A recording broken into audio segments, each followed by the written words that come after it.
kembali lagi bersama saya dengan himpunan cerita yang lebih menarik, realiti dan telah menjadi sejarah. Ingin ditegaskan, kejadian ini tidak lagi wujud pada masa kini dan telah terhapus sama sekali. Yang wujud hanyalah lipatan sejarah lampau yang menjadi tatapan dan pedoman buat kita semua. Tidak semua tradisi lama perlu dikekalkan. Yang buruk kita hapuskan dan yang baik kita indahkan.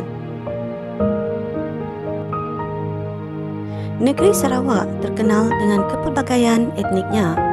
Oleh itu, wujudlah pelbagai jenis agama, bangsa, budaya dan bahasa.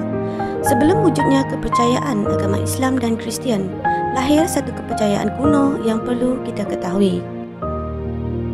Kali ini, saya akan menceritakan tentang gadis sunti pilihan bangsawan yang telah berlaku dalam zaman masyarakat Melanau kuno lebih kurang 160 tahun yang lalu. Kisah ini mengaitkan golongan bangsawan dan golongan hamba ataupun dipen. Kisah yang akan saya ceritakan ialah berkenaan dengan sebuah tiang tinggi yang diperbuat daripada pokok belian yang telah dijadikan tempat persemadian golongan bangsawan dahulu kala. Batang pokok belian menjadi pilihan kerana kayu ini boleh tahan beratus tahun lamanya. Sebelum didirikan menegak ke langit, batangnya akan diukir terlebih dahulu dengan pelbagai corak yang mempunyai makna dan motif yang tersendiri. Tiang ini dinamakan jerunai. Dalam bahasa Melanau pula, tiang ini dinamakan kelideng. Jerunai ini merupakan sebuah keranda golongan bangsawan Melanau zaman dahulu. Saiznya bersamaan dengan sepemeluk lelaki dewasa. Lazimnya, tiang yang berketinggian 15 meter ini akan didirikan di tebingan sungai. Lubang dengan kedalaman setinggi orang dewasa akan dikorek untuk mendirikan jerunai ini. Persoalannya, jika jerunai ini ialah keranda golongan bangsawan, apakah kaitannya dengan tajuk gadis sunti pilihan bangsawan? Semuanya akan saya jelaskan dengan terperinci sehingga ke hujung cerita. Bukti kejadian ini masih tersergam kukuh di daerah Muka, Oyak dan Dalat. Sesiapa yang berkunjung ke daerah ini pasti dapat menyaksikan sendiri tiang persemadian abadi ini. Inilah buktinya salah satu tiang jerunai, sebatang tiang yang masih berdiri gah untuk dijadikan tatapan dan terkandung sebuah sejarah yang menyimpan satu cerita yang tak mungkin akan dapat diterima oleh tamadun manusia sekarang. Tiang ini terletak di Taman Roket, Pekan Dalat Muka.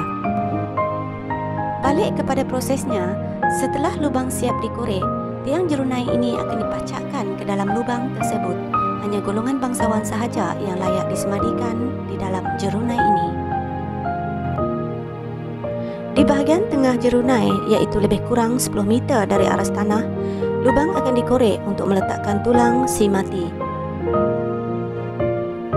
Sebelum mayat bangsawan Melanau dimasukkan ke dalam lubang yang ditebuk tersebut, mayatnya akan disimpan di dalam tempayan besar dalam tempoh yang lama sehinggalah mayat tersebut mereput. Setelah mayat tersebut mereput, maka tulangnya akan diambil dan dipindahkan masuk ke dalam lubang itu. Disitulah keranda persemadian abadi untuk bangsawan itu. Tadi saya ada menyebut tentang apa kaitan tiang jerunai ini dengan gadis sunti pilihan bangsawan. Nah, dengarkanlah kisah seterusnya, pasti ceritanya amat menyayat hati nurani kita. Kisah selanjutnya begini. Dalam tempoh menunggu mayat bangsawan tersebut mereput, keluarga kerabat bangsawan itu akan mencari seorang anak darah sunti dari golongan hamba yang dikenali sebagai orang dipen. Menurut cerita orang tua masyarakat ini sendiri, apa yang paling menyedihkan ialah anak gadis sunti tunggal pilihan utama. Jika tiada gadis sunti tunggal, perlulah mencari gadis sunti yang mempunyai adik-beradik. Setelah menjumpai anak darah tunggal yang masih suci dari golongan hamba, maka gadis tersebut akan ditangkap dan bakal dijadikan korban. Disebabkan tradisi yang dicipta oleh golongan aristokrat atau golongan bangsawan Melanau kuno inilah, penduduk kampung sentiasa ketakutan untuk melahirkan anak perempuan. Mereka tahu jika mereka melahirkan anak perempuan sulung dan masih tunggal, nescaya apabila sudah menjadi anak dara, anak gadis itu akan menjadi pilihan raja dan bakal menjadi korban untuk menemaninya di liko matai atau akhirat. Sebelum dijadikan korban, gadis tersebut akan disolek dengan cantik terlebih dahulu dan akan dipakaikan dengan busana melanau. Setelah semuanya kelihatan sempurna, maka tibalah saat episod baharu dalam kehidupan si gadis sunti ini. Sebelum menjadi korban, penyiksaan yang teramat sangat akan berlaku kepadanya sehinggalah ke nafas yang terakhir. Sahabatku sekalian, percayalah, inilah karya yang betul-betul membuatkan saya terasa sebab. Susah untuk saya meneruskan penulisan kisah yang penuh bersejarah ini. Setiap kali jari ini mencoretkan kisahnya, terasa sesak di dada kerana kisah ini telah benar-benar berlaku. Seterusnya, setelah si gadis sunti kelihatan cantik, dia terus dibawa ke tiang persemadian, yakni Jerunai itu. Gadis itu dinaikkan ke puncak Jerunai, lalu kaki dan tangannya akan diikat di puncak Jerunai itu. Gadis tersebut akan dibiarkan kelaparan dan kehausan sehinggalah tulang bangsawan tadi dipindahkan ke dalam lubang Jerunai yang berketinggian 10 meter itu. Menurut kepercayaan kuno ini, mereka percaya apabila si gadis ini mati kelaparan dan kehausan, rohnya akan menjaga tuannya, iaitu bangsawan yang bakal disemadikan di tiang ini. Berdasarkan cerita yang diperolehi, sesiapa sahaja yang menyusuri sungai yang berdekatan dengan Jerunai itu, mereka akan mengangkat pengayuh mereka setinggi yang boleh untuk memercikkan air kepada si gadis. Ini sedikit sebanyak dapat memberikan gadis itu sedikit air walaupun setitis. Di puncak Jerunai inilah gadis itu akan meronta-ronta meminta dilepaskan. Dalam tempoh penyiksaan itu, si gadis menghamburkan kata-kata sayu dan sumpah serakah setiap kali melihat kelibat manusia yang menghampiri Jerunai itu. Di puncak itulah si hamba akan mati secara perlahan-lahan kerana kelaparan dan kehausan. Menurut cerita orang tua yang tinggal di situ, semasa gadis itu diikat dalam kelaparan dan kehausan, suaranya menangis mendayu-dayu apabila melihat kelibat penduduk yang berkayuh menyusuri sungai. Dia dikabarkan akan berpasah atau merayu-rayu dengan kata-kata yang menghibahkan meminta dilepaskan. Suaranya meminta pertolongan amat menyedihkan, namun tiada siapa yang mengindahkan. Antara kata-kata rayuan yang penuh kesayuan oleh si gadis adalah berbunyi, Datanglah dekat padaku, takkan kamu tidak kasihani aku. Aku amat haus dan dahaga, aku bukan hamba abadi kamu. Angkatlah pengayuhmu tinggi-tinggi, agar percikan air dari pengayuh itu dapat menghilangkan sedikit dahagaku. Antara sumpah serakahnya pula, ku sumpahkan agar sesiapa daripada kamu yang menyiksa aku atas dosa yang tidak pernah aku lakukan, aku sumpahkan tak seorang pun daripada kamu, anak dan cucu cicit kamu selamat.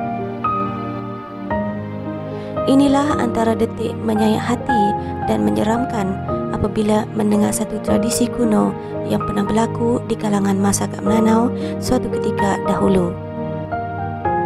Setelah gadis itu menghembuskan nafasnya kerana kelaparan dan kehausan, mayatnya akan dimasukkan ke dalam lubang Jerunai lalu dihempapkan dengan kayu pilihan berat yang bertantan beratnya.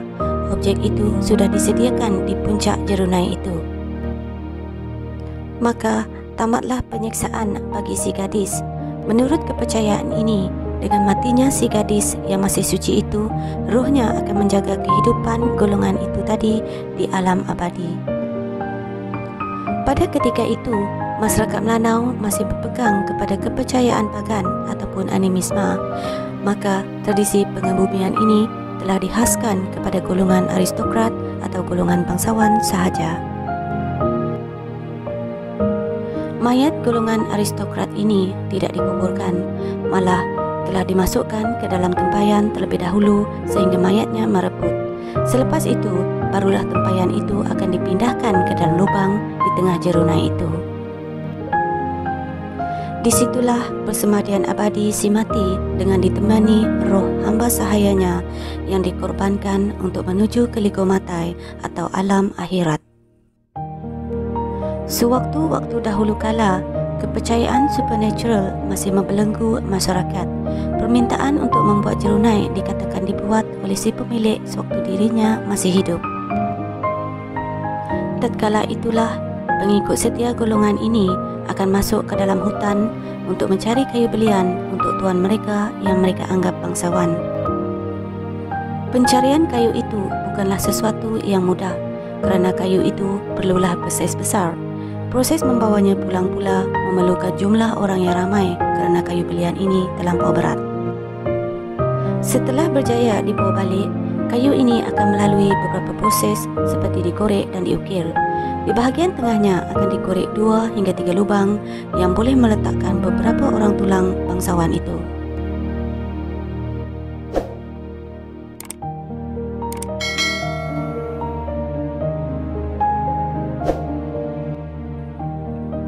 Tradisi pengebumian kuno di kalangan aristokrat kaum Lanau menggunakan jerunai ini telah lama berlalu.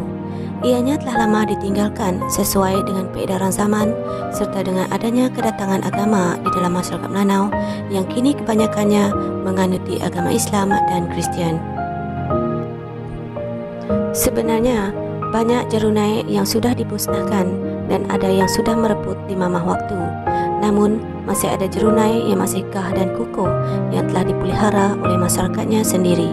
Contohnya di Pekan Dalat dan di Kampung Telian Muka yang menjadi saksi betapa ratusan tahun ianya pernah menjadi tradisi di kalangan golongan bangsawan Melanau.